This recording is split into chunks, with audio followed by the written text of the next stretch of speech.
জটলা তৈরি না করে আপনারা বাসায় চলে যান। আমাদের প্রিয় নেত্রীর জন্য আপনারা বাসায় থেকে, ঘরে থেকে, মসজিদ মাদ্রাসায় দোয়া করান যাতে তিনি দ্রুত সুস্থ হয়ে আমাদের মাঝে ফিরে আসেন ইনশাআল্লাহ। আমি আপনাদের কাছে বিনীত অনুরোধ করছি এবং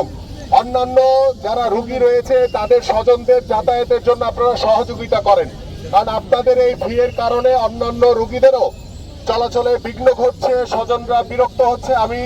আমাদের দলের পক্ষ থেকে আমাদের মাননীয় ভারপ্রাপ্ত চেয়ারম্যান জনাব তারেক রহমান ইতিমধ্যে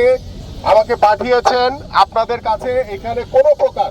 দয়া করে কেউ ভিড় করবেন ভাই আপনারা ভাই হ্যালো প্লিজ প্লিজ আপনার চাপ দেন